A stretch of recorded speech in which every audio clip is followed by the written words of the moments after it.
I remember the exact taste of the coffee the morning I found the messages. Bitter, stale, and impossible to swallow. It was the kind of coffee Daniel liked. Too hot, too dark, pretending to be something it wasn't. He sat across from me at our kitchen table, blithe and unaware, scrolling his phone, as if the tiny glass rectangle didn't contain the ruin of my future. Meet me at 11.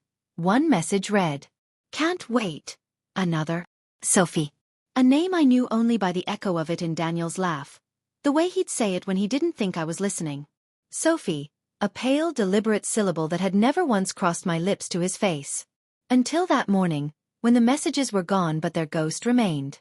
I could have screamed. I could have taken the kettle and thrown it through the window. Instead I watched him. His jaw, the small line between his eyebrows, the finger tapping a rhythm he must have thought private, and I realized something that felt more like lightning than a decision. Anger, yes, but also a cold, clear hunger. I would not be a footnote in his story. I would not be someone he moved past. If he wanted to be a coward, he would be an artist of his own downfall, and I would be the critic with a scalpel. My name is Elena Hart. I am 32, with a laugh that used to come easy and a penchant for organizing things other people thought messy. I worked as a copy editor. Words are my trade. I have always been good at seeing what others don't. A missing comma, an implication hidden between lines, a pattern repeated until it became a defect. If Daniel had thought he could hide behind the small luxuries, joint dinners, the facade of a committed 2-year relationship, the apartment with the high ceilings, he had misread me entirely. The first day after I found the messages, I acted like a ghost. I let him think nothing had happened. I cooked his favorite dinner, roast chicken, rosemary, a mess of roasted carrots. I let him talk about his week, about a promotion he was hoping to get. He kissed me on the forehead before bed, and I let him. The warmth of his lips made my plan sharper. Change must begin small.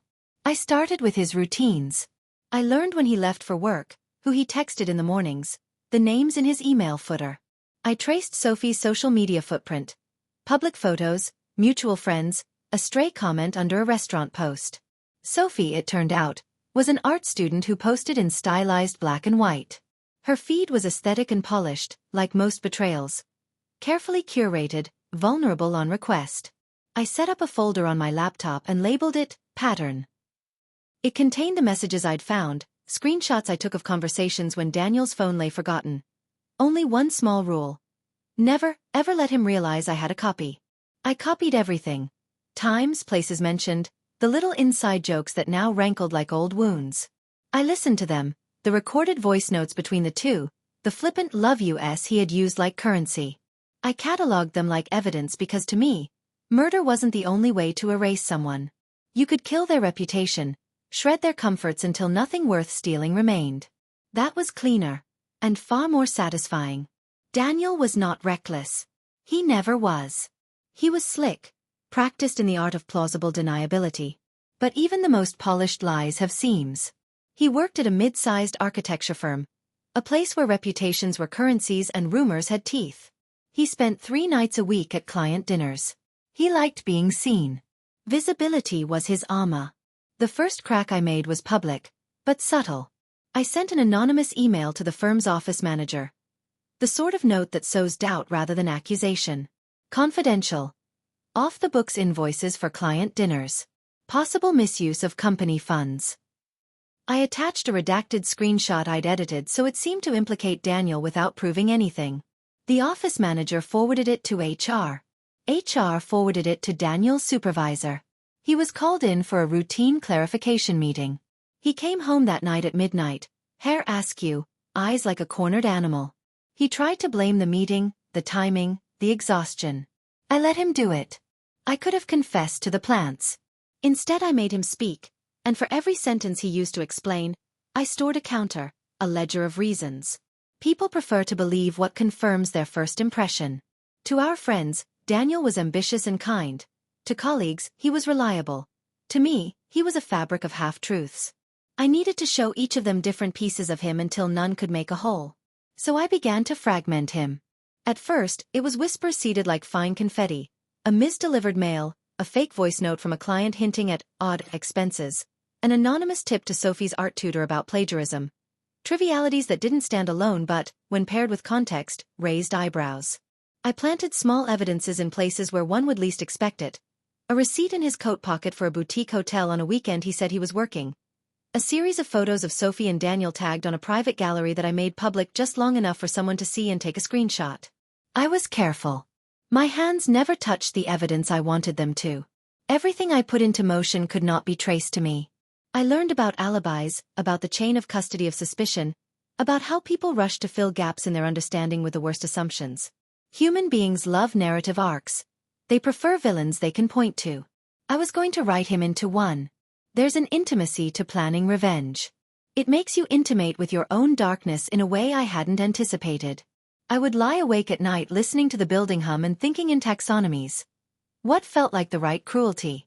How far could I push the people who had allowed this? I imagined him losing his job, losing his friends, seeing his name shrink in conversations like a word becoming illegible. Each of those images was a pulse, a measure of success. 2 months in, the firm's rumor mill had turned into a small, hungry engine. Valerie, Daniel's team lead, started to treat him like something contagious. Clients who had once praised him became distant. There was a meeting where he was publicly reprimanded for unusual expense reports, followed by a mandated audit. He was reprimanded in a way that was technically non-punitive but infinitely punishing. It stripped him of the veneer of trust. Men in suits say, "We'll review this," as if those words could erase warmth. Sometimes they can, especially when the room is full of people inclined to believe the worst. It wasn't enough for the whisper to carry by itself. People needed to be able to connect the dots on their own. I made sure they would. I presented them with obvious damning connective tissue, a carefully placed photo on Daniel's cloud account showing him at a hotel with a drink in front of him, a paid receipt from a florist delivered to Sophie's address, purchased under a burner card created from a loyalty account Daniel once used. The florist returned the receipt to the firm, claiming corporate clients weren't supposed to be used for personal gifts. It looked like carelessness. It looked like betrayal. Meanwhile, Daniel's personal life began to unravel in ways he could not control. Friends started to distance themselves. His brother, the one I'd watched at family dinners, a placid, dependable man, avoided our calls. The more he tried to anchor himself, the more the anchors slipped. He began to come home later, and when he did, his face carried the strain of someone being consumed from the outside. I watched as the man who had once been my anchor shrank. But there was a complication I hadn't fully anticipated. Pity. People pitied him. They whispered about stress, about bad luck. They smoothed over edges. I needed more than pity. I needed isolation. I had to convince him to self-destruct in his own hands. The next phase required intimacy. I became complicit, the patient, the listener. I sat across from him and let him tell me the lies he wanted to tell. He told me Sophie had been nothing, a fleeting mistake, nothing more than a wrong turn in a decorative life. He said the messages were misread, contextless. He said it with a voice threaded with fear.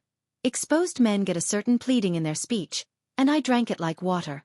"I love you," he said one night.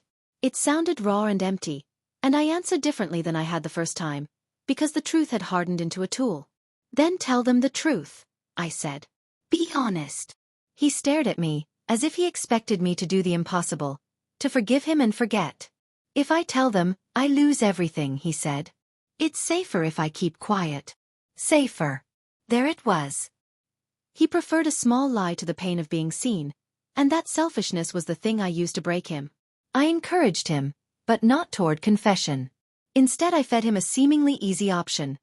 Go back to Sophie and make it public enough that people would accept it as his cross to bear. He would be the lover, the foolish young man. The firm would keep him on as a tragic figure rather than a deceitful thief.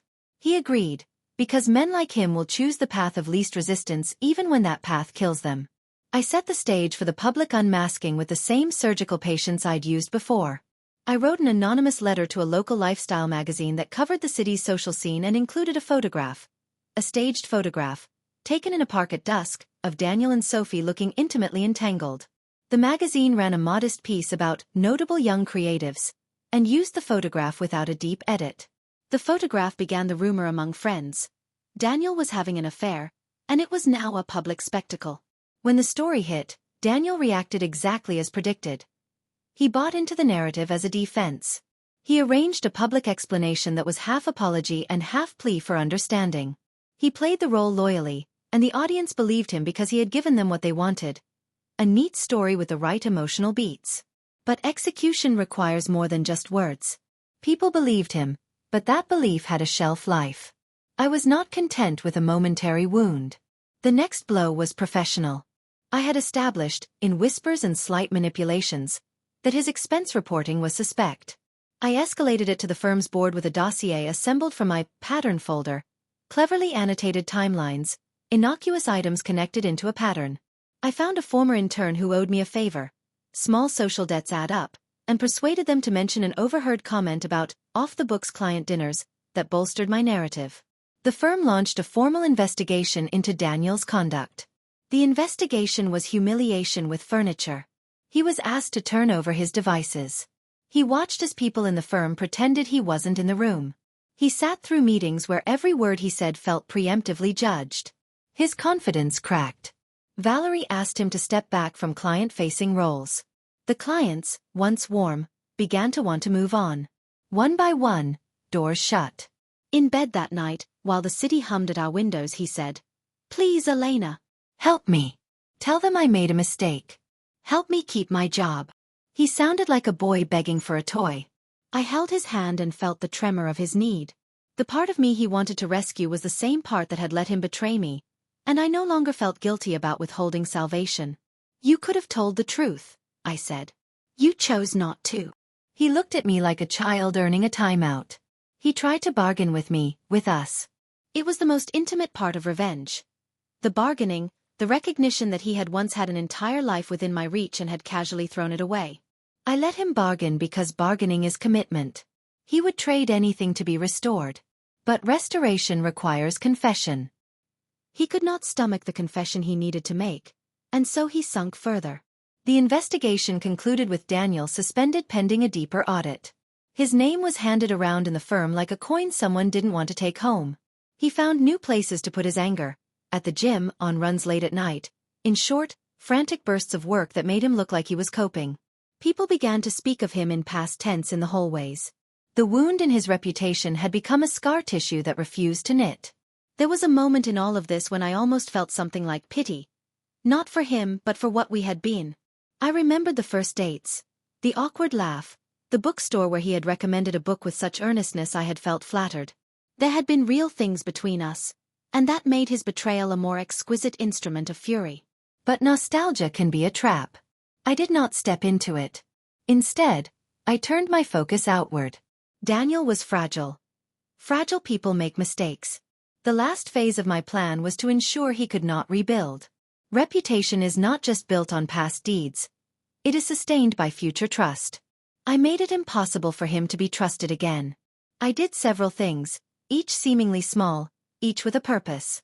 I leaked a recorded phone call, edited, carefully, between Daniel and a supposed client who would ask him for the special favors that he accepted. The client was a fake persona I'd constructed, a composite of plausible desires.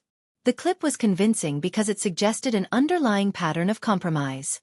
I also called Sophie. I played a different role with her. Soft, coaxing, like someone who sought closure. She was younger, impressionable in ways he wasn't, and when I told her gently about the way their private conversations would be used if she ever became public about them, she became fearful. She broke contact. The collapse of their relationship was, for him, an additional smothering loss. He had lost his lover, his job, and the small constant warmth of companionship that had, in his mind, underscored everything. Friends started to retract invitations. His apartment, once open, became a place with fewer knockers. He tried to reach out to his mother. I listened over the receiver as she spoke in that soft, disappointed voice that still wounded him.